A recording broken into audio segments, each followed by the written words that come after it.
Hello everybody and welcome to the Learn Dota 2 League Season 14. This is not usually what you see at the start of these videos, is it? But there's a very good reason for it.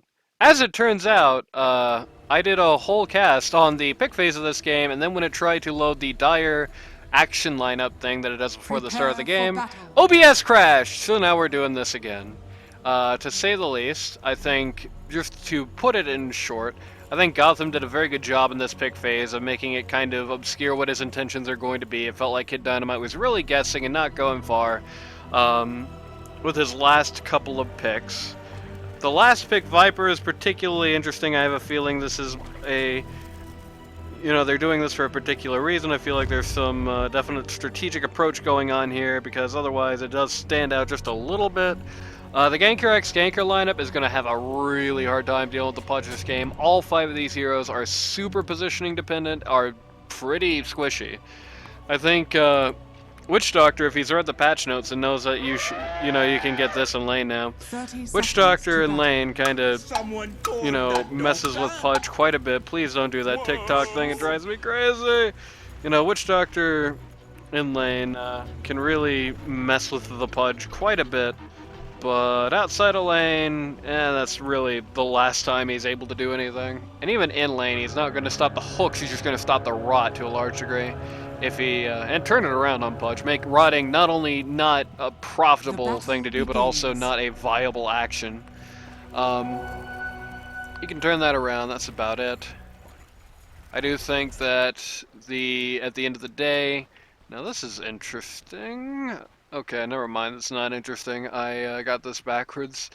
Got what side they were on backwards, because, and this is the other observation. The Ganker x Ganker lineup looks like they would play on the Radiant team, and the Aqua and Hunger Forcestaff looks like they would be playing on the Dire lineup. Like, aesthetically is what I mean here. Anyway, with that being said, let's get right into the, let's get right into the roll call here.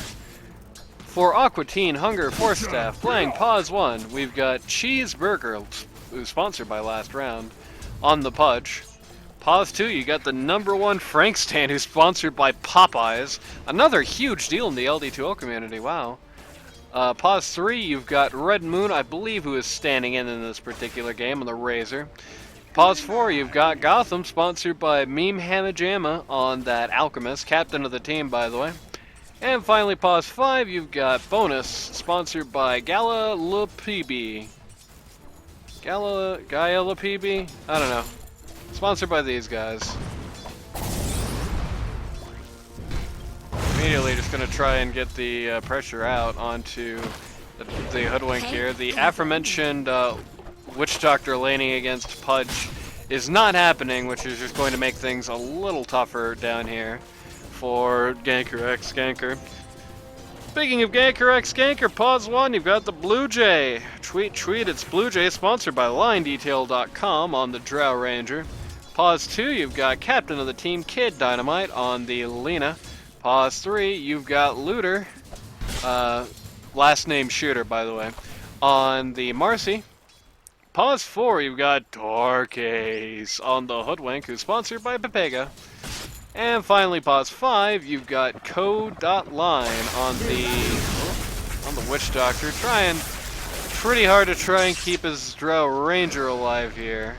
Radiant's top tower. Drow kind of, if Razor just hits Q right now, Drow's dead. I'm really not sure why he didn't do that. That definitely hits in Fog of War, right? I'm not crazy, it does, right? I'm sure I'll be informed in the comments section if it does not. By the way, speaking of the first person, that's just me today because it's one of these week 2 games. Which I explained in the last version of this recording, but you're never going to get to see that now. I mean, hypothetically, I guess I could, like, stitch it together, but, like, I don't really want to. It's a very annoying process, and I don't think we get much out of it that I couldn't just say in, like, 2 seconds otherwise. I just like doing it for the live effect, you know?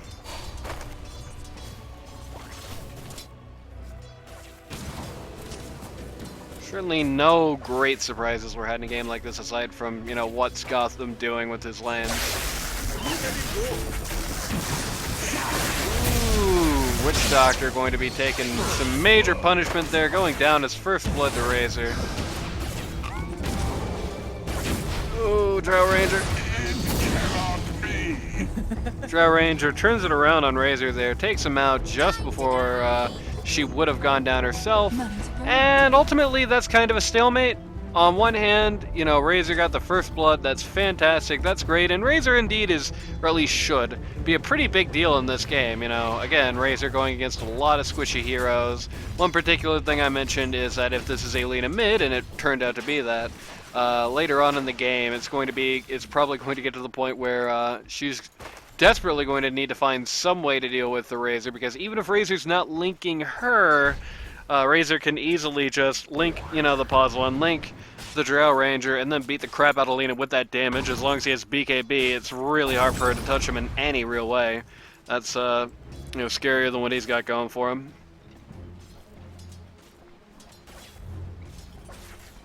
So far here, last hit chart firmly in favor of the Radiant here. Interestingly enough, even Viper pulling ahead here at mid against Selena. Which, I mean, may be a sign that things have changed with this matchup a little bit more with the removal of the small camps on the side. You know, that is no longer really an option, and now, yeah, this is sort of the real politic I talk about when I talk about this lane matchup. Oh no, bro! Okay, gets her after all. I really thought Viper accidentally stopped playing with it, or started playing with his food rather than getting the kill there. But I do think that might be a sign with how this lane matchup has changed. It is not quite so easy to just say push the lane, go get small camp anymore. Now there's more to it. Viper has more options here, and you know, I think he could do it. Yep, missed a kill there. Oops. I think he could do it before. Anyway, it wasn't as bad as people gave it credit for, but it's certainly a lot more even now. Dark Ace, the hoodwink there, just goes down in mere moments, just has a very hard time being able to stand up to the Pudge hook and the W at the same time.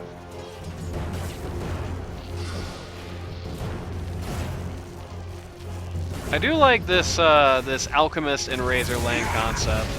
Even though Razor isn't a ranged hero, let's just call a spade, he might as well be.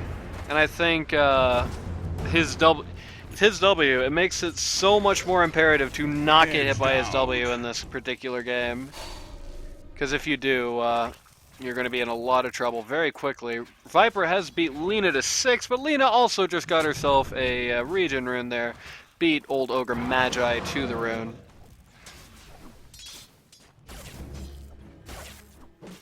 So she has that in her pocket now. It's going to make her a lot harder to kill in the coming moments. Basically mean that unless Viper gets the full kill, Lena is not in danger. Got some pings going on. Okay, Razor is really, in fact, dead. He is dead outright. And Alchemist has stunned himself. Very sad.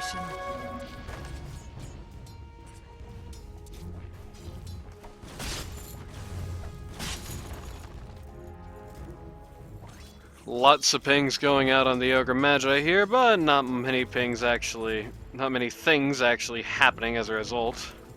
Not really sure what this little situation here is, but old Pudge is making his way towards the Dire's secret shop, has picked himself out a nice Vanguard, which will help him a good degree against the Marcy, but will not really do anything for him against the Hoodwink, unfortunately for him.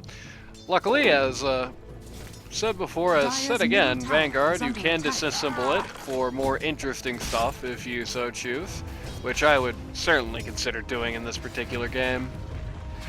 In the long run, the old Vanguard not going to do a huge amount.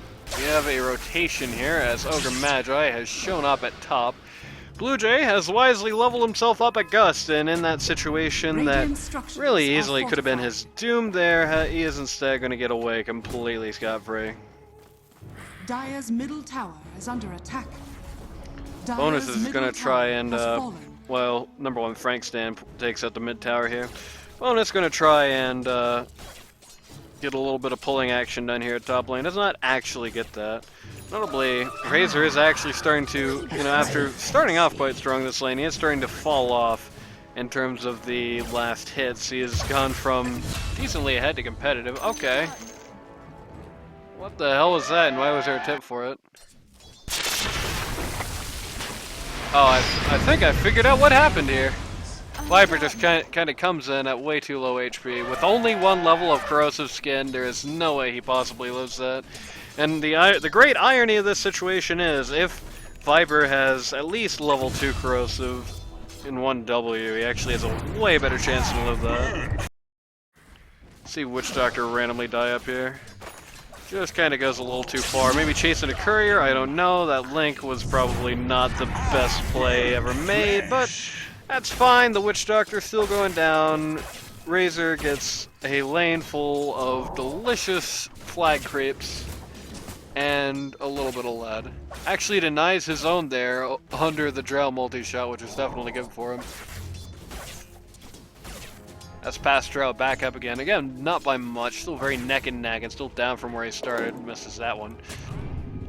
Ponus is going very far back here. You can definitely tell where the mentality is at on the Gotham lineup. They've pretty much said Pudge can handle bot alone. Doesn't really need anybody down there.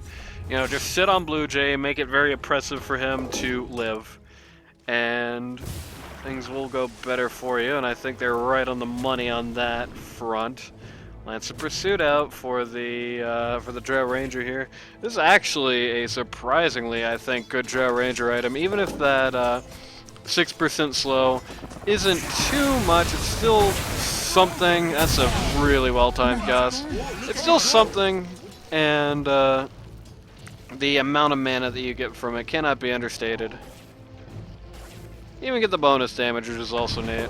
Drow Ranger is going to spend a lot of the game shooting at people who are actively not facing her or are trying to walk away from her. So, it's a good find. It's a good find.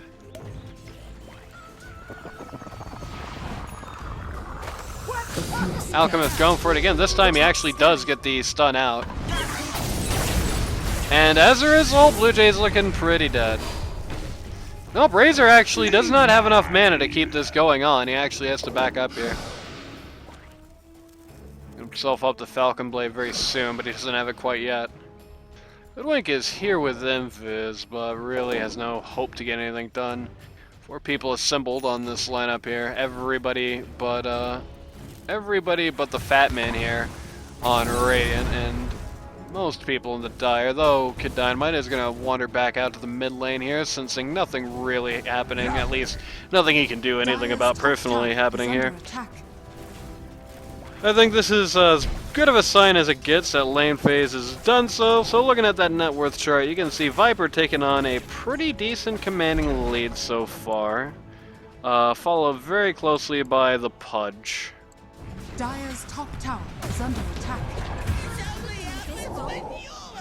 Ogre Magi just gets casually walked on there as Marcy gets casually walked on in response.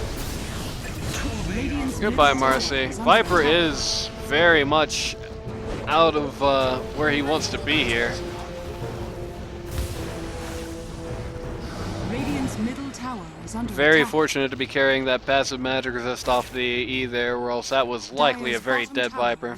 Desperately needs to get more levels than that as soon as possible. I think if I had to say bluntly, I do think that's probably the most notable thing about Vipers in this particular season. I do think there is an overcommitment perhaps to the Nether Tox in general. It's certainly more understandable if you're the pause 2 rather than pause 3.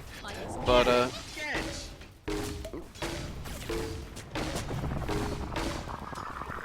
Alchemist is just gonna blow up for no reason.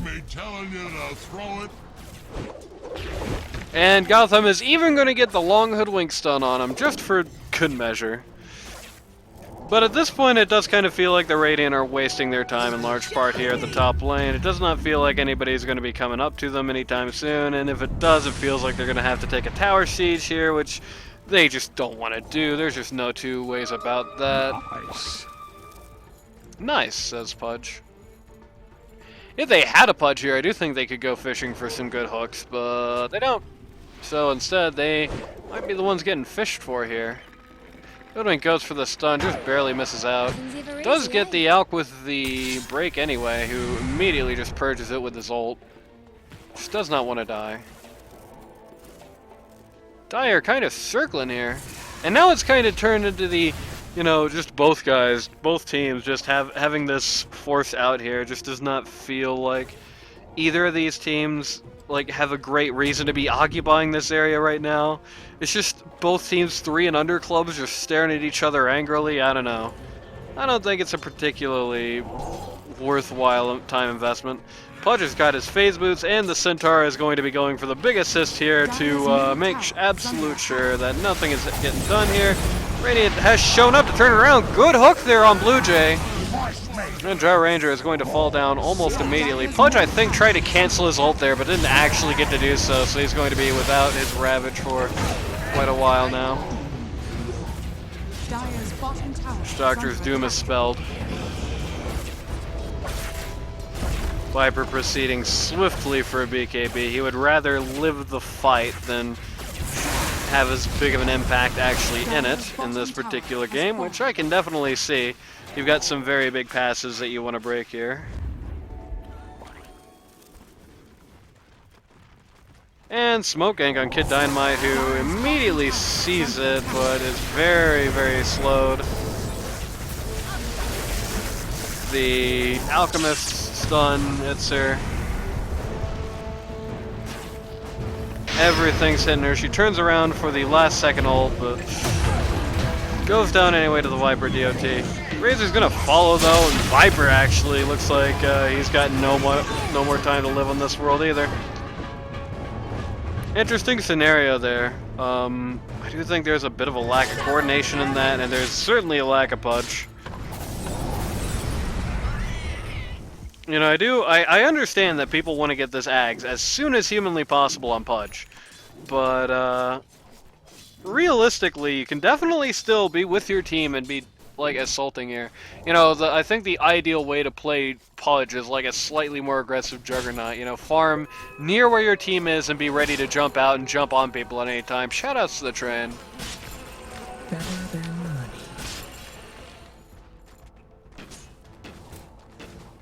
Did Drow Ranger just say that that bounty rune she picked up was better than money? Because I have a few logical arguments to make against that.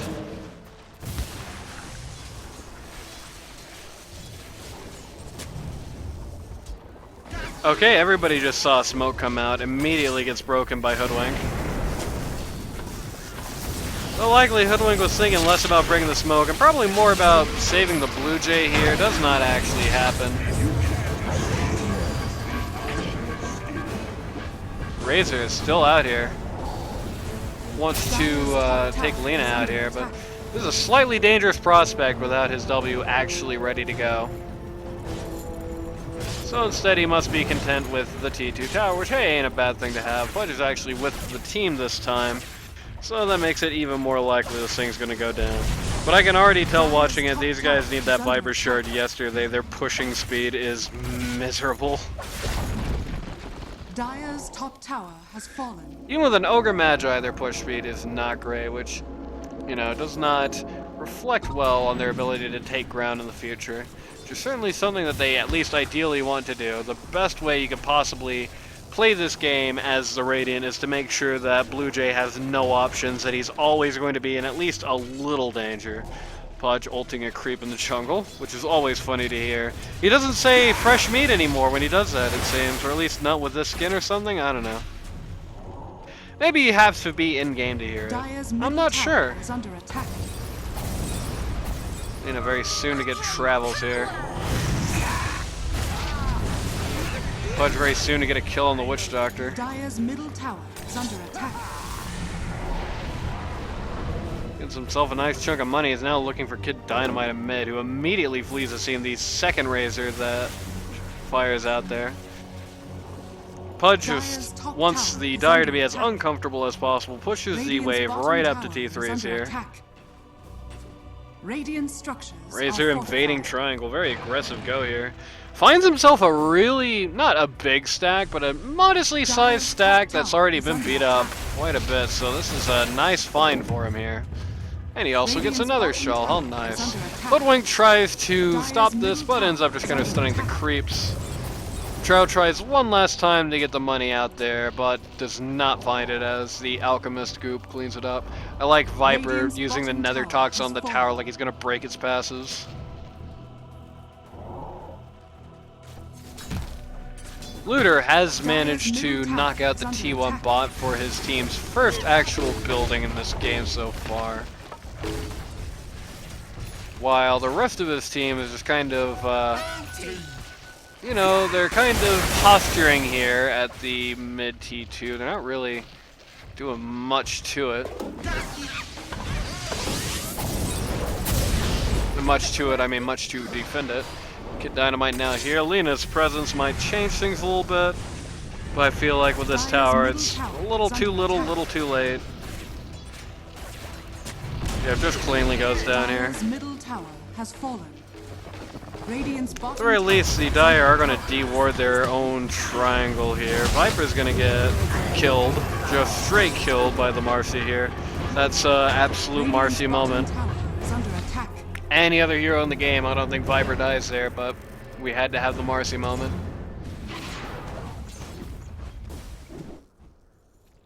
Radiant's bottom With tower the is under untimely attack. death of Viper T Netherdrake, the rest of his team kind of pulls a bit of a retreat from the jungle area, except for Pudge, and Razor gets caught out on his own retreat. I do think there was a mistake there being made in not all retreating together. Splitting up there just kind of makes you sort of easy fodder for Lena. It's going to be very difficult for Lena to have a game this time, though if you want to give her one, then, you know, by all means, you can. You just shouldn't.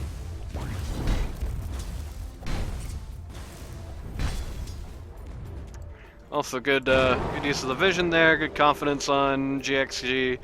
They saw the way the Radiant split up, they immediately went out and capitalized on, which was definitely good. We've seen no end in the last few games of here's an advantage, but the other team is just a little too unconfident to take it, even though they have the knowledge. That time they went out, they got a VIP, they went home happy. Everything for them, good in the world. Razor is angling himself towards the Sanjin Yasha here, is quite close to what he wants. Sanjin Yasha is definitely going to be good. It's going to be a good way for him to survive things before BKB for starters.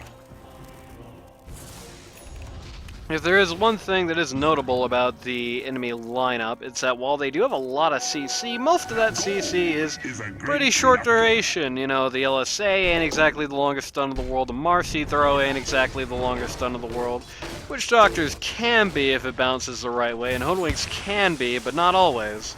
So getting status resist to just be able to eat through that, getting the status resist to get rid of the break faster. Not bad stuff. Not like Sanjin Yasha is a particularly novel Razor item, I just like to point out its particular utility in this particular match. Viper has now finished his... Oh, what? Okay, Viper denied a bounty rune. Viper has now finished his BKB, he is now angling for his shard, it's definitely going to be good here. This team already has so much armor break on it, and armor break is one of those things where it really does not matter how much you have, just the more the merrier. I will say trying to do Roche before you finish it might be a slight fool's endeavor, especially if Ganker x Ganker knows what's going on, but it seems like if they do, they don't care, so there is that at least. Whoa, look at it go! Witch Doctor is observing it go. Dire are scanning. Dire has now scanned out this Roche attempt, but it is so late into it that it does not matter. Has fallen to the ring. Viper tries to take the Aegis, and then Radiant's the middle Pudge tower just is sneaks it under out attack. right from under him.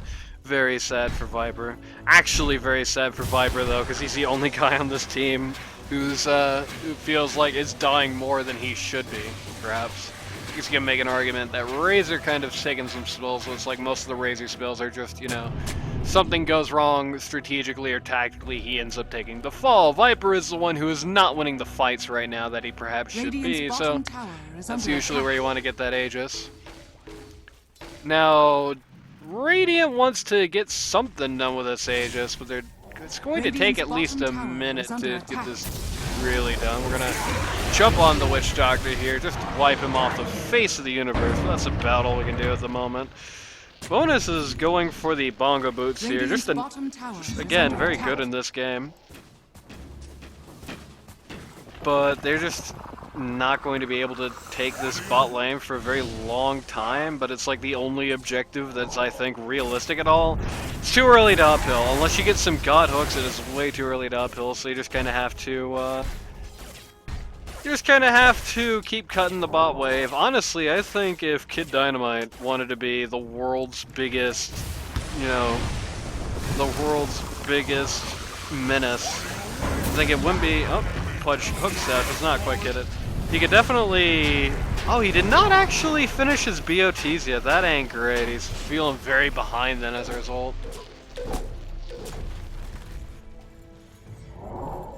But had Kid Dynamite actually been able to finish those BOTs, definitely could just make himself a menace by just TPing to that wave that was there at bot, just, cutting it off from behind, picking up a smoke from the store right before he does, popping the smoke, just getting out of there. Just playing the ultimate funny partisan war and making it as much of a headache as possible. Speaking of smoke, the Dire is going to smoke at a base here. Looking at the Alchemist, Alchemist kind of senses it a little bit maybe, and just gets out of there, but does not sense it for long. Everything in the world comes out on Alchemist. Hoodwink says it's time to die. Witch Doctor Voodoo switcheroos there rather than using his actual, which I was very concerned about. And the T2 tower down here goes down, which means Ganker x Ganker no longer sitting on any kind of towers. They did get a decent amount of gold there, and almost all of it went to the Drow Ranger, and that's good. They probably wanted to get something a little more substantial than the Alchemist stuff. Pudge is going really deep in here. So Razor's actually going to be the one taking the fall for it. Ooh, this is good defensive play by the Ganker x Ganker squad here. Rather than actually trying to focus on just getting the double kill on the Pudge, which would be a great objective. It's just, Looter comes out, does a little bit of bait action. Team does not quite arrive in time to get anything done. Now, any hope of uphill is kind of gone for this lineup. Again, unless they get some god hooks, and that's not something you can count on necessarily. Again, a slightly disorganized retreat here. Interestingly, Gotham wants to form a bit of a vanguard. It just immediately walks away, though. I will say there's one thing I'm definitely feeling about the ATHF lineup in this particular game. The minimal amount of time that Pudge is actually spending with his teammates, spending an aggressive posture is a little unnerving. If there's any way that they could have to potentially lose this game, it is Pudge is just never around his fights, just continually split pushing. I know he's your pause 1, but Pudge isn't a real pause 1. Let's just call a spade a spade. He's not a real pause 1. The worst thing you can do with Pudge pause 1 is to play like he is. Pudge gets tipped again. He's not a guy who's going to get anything out of going around and just eating creeps and just pushing out lanes. Pudge really is scary for one reason and one reason alone, and that's these bad boys. You want the fat stacks. And so far, Pudge does not really have enough fat stacks to worry about. Goodbye, Viper. Pudge again whipping the hook. Razor falling too. Good stun from Marcy there, good stun from Hoodwink here. Pudge is gonna try and TP. Does actually get out! On account of not dying. They just did not have enough stuns to actually get rid of him, but he did have to just BKB TP. He got nothing for doing that except saved his life for another day, so it's not the worst thing to have happen to you. I'll take that. Immediately looking to take a tower here. Regeneration rune top.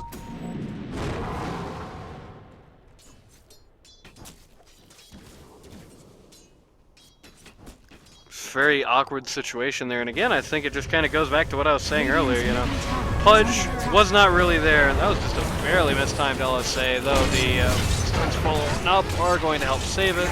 Pudge immediately just eats Blue Jay, though. That ain't good. This is what you need to be doing as Pudge. Not this, you know, walk away. Ooh. Not this walk away, try to be as far away from the team as possible, come in last second type gameplay. Pudge was basically the second one in the fight there, came in right behind the Ogre Magi the moment he got jumped on, and what a game for him when he actually did so. Whoa, look at it go! Good timing out there from Gotham. Lightning strike. Dire's middle Now tower this is under attack. really probably the final stage on this T3 up here going down. Here's a hot tip for Viper players. Even if the tower is actually being glyphed, your Q stacks will still happen on it if you have shard. So while you're waiting at the glyph, you can just get it to max stacks and keep it refreshed to make sure that you get as much tower break as possible. Speaking of tower break, I did not like the strategy there that ATHF had. They did the classic backwards rack situation. If you know you can get at least one rack, you go for the melee rack every time. You don't go for the range racks here. That's the dummy prize. They just went right for it. And so, as a result, the equilibrium in this lane is not going to improve as much as they probably want it to, especially with all the waves of just large mobile creep clear that they have on this lineup. They're scanning out here. We're gonna walk into Gotham again. This time he's gonna blink out though, and ain't nothing happening no more. Radiant mostly positioning to defend the T1 here, except for Pudge, who is elsewhere. He has gotten himself some more fast stacks, which is good. He's also gonna find a camp which has nothing in it but a crappy little dog who he just eats. Titan Sliver coming out here. This could be very big on some of the on both people on both teams.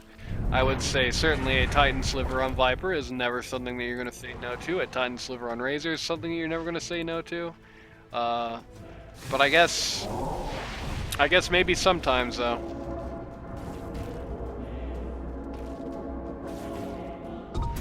Tusk capped out here.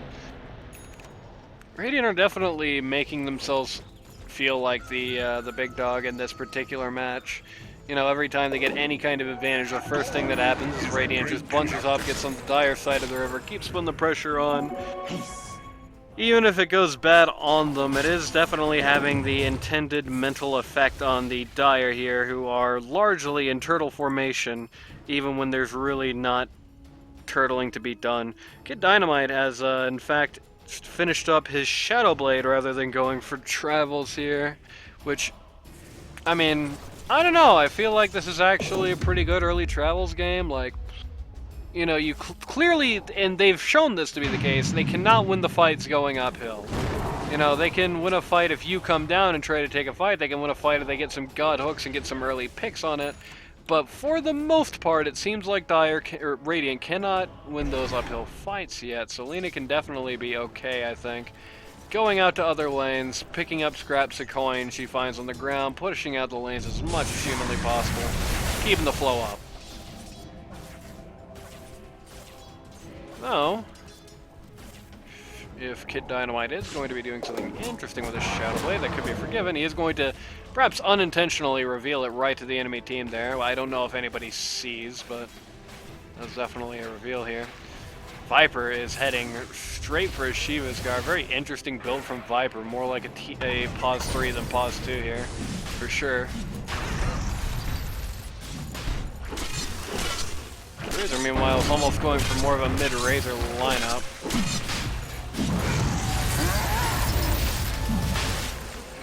Pro tip, Viper, your Q works on Roche. Please use it to that end. It's very good, I promise. There we go.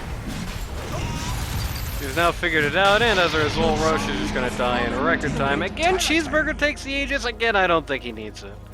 Really do not think he is the right guy to be picking it up.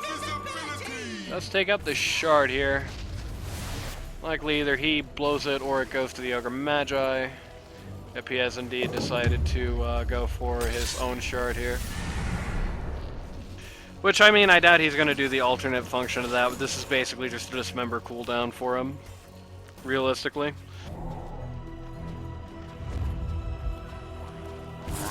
Interesting move here. They're gonna smoke actually inside of this tower just to make sure that they know that Pudge could be hooking them from Radiant's bottom anywhere. tower is under attack. Pudge also gets a observer there. And indeed, the hook does come from somewhere here as Hoodwink immediately falls down. That is not how you want a defensive campaign to start. Dire's top tower is under attack. Blue Jay has shown his face here. He's going to dissuade the Dire from getting close to the tower, but they don't need to get close to the tower. Dire's top tower has fallen. Again, going for the range racks here. This time it definitely makes better sense. I think it's less likely that they get a rack for that confrontation. A lot falls on Pudge immediately, but I mean at this point it is looking very hard to kill Pudge. Kid Dynamite gets to Top barracks are under attack. have his entire BKB basically wasted by the fact that Viper struck him before it happened, and now at least 2 of these racks are going to fall down. Dire's top barracks are Oh, under and the tip to looter. Dire's top barracks has fallen.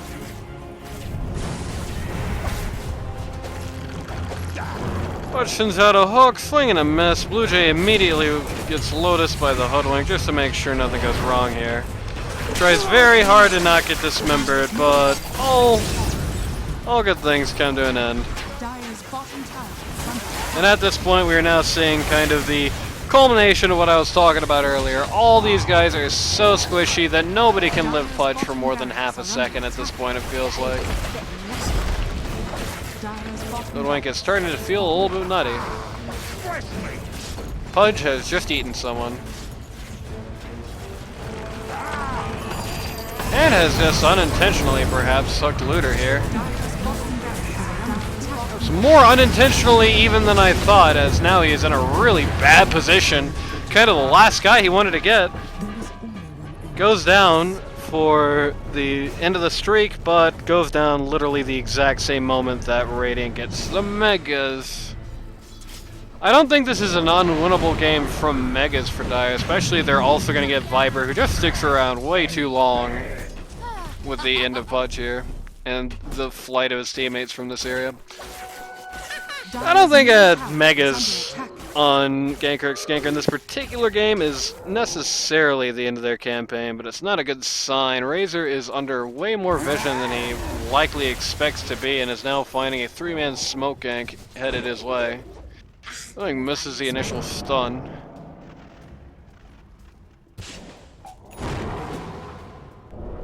You're having a very hard time actually getting him here, he's so fast.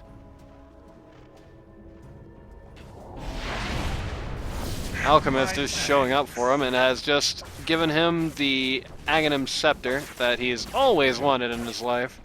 So he's going to have that really cool Eye of the Storm, which ironically is kind of too late, I feel like. It's going to be, for the most part, only seen in the very last push on T4s and the like.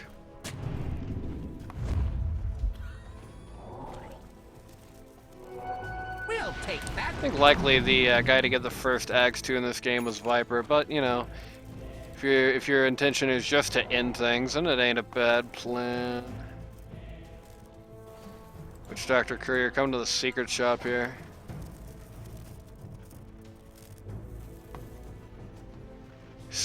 Sponsoring his own courier. Dire's courier has been killed. 2 couriers go Dire's down. courier has been killed. Dire's middle tower is Viper under thinks that's attack. pretty funny.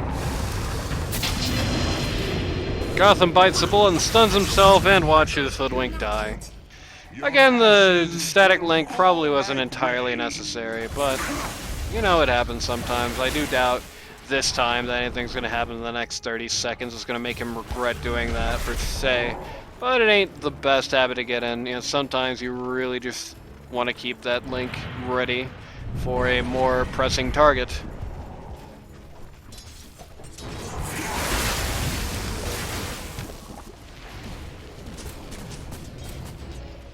Drow Ranger suddenly realizes what she's doing there while in hook range of Pudge.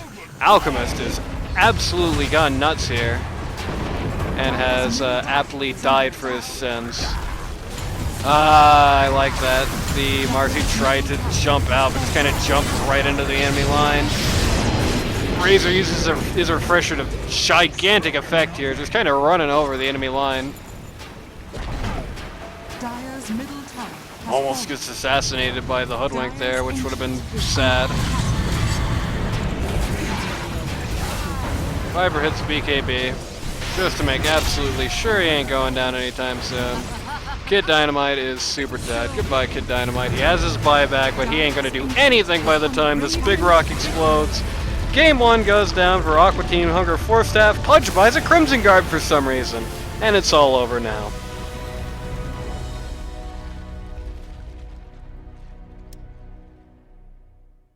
Oh, what can I say to that? I mean, I think I can really just kind of summarize this game up with one small sentence. Don't pick 5 really squishy heroes against a Pudge and a Razor team.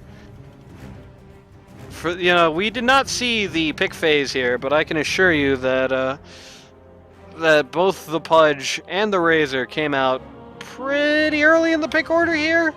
So, to that end, I don't know. Feels like in this particular game, in fact, I think Ochre was like their 4th pick. I think it was Alk Razor first round, Pudge Ogre 2nd round, Viper last. To that end, I think Kid Dynamite kind of fed into it, trying to make an all-proactive team here, which really just did not work out. I can definitely see where he's going with this lineup. I mean, it's got all sorts of CC to basically just keep you standing still right in front of Drow Ranger and Lina. That's 2 different kinds of large amounts of damage coming at you real fast. Kid Dynamite did not opt to go the magic damage route ultimately, but was an option for him certainly at any point in this game. But you had a lot of CC, a lot of damage coming out of it if you were actually just sitting there. But I think the ultimate problem was, didn't matter if Pudge could survive your CC a hell of a lot better than him. Only a few times in this game did somebody just have the full truck dropped on their head, and it was never the Fat Man. When it happened to the Fat Man, seems like he always lived, basically. Only took 1 death in this entire game. So this is just the perfect Pudge game, and, well, that's just kind of how it went down. So, let's see if we can get a slightly less perfect Pudge game next time.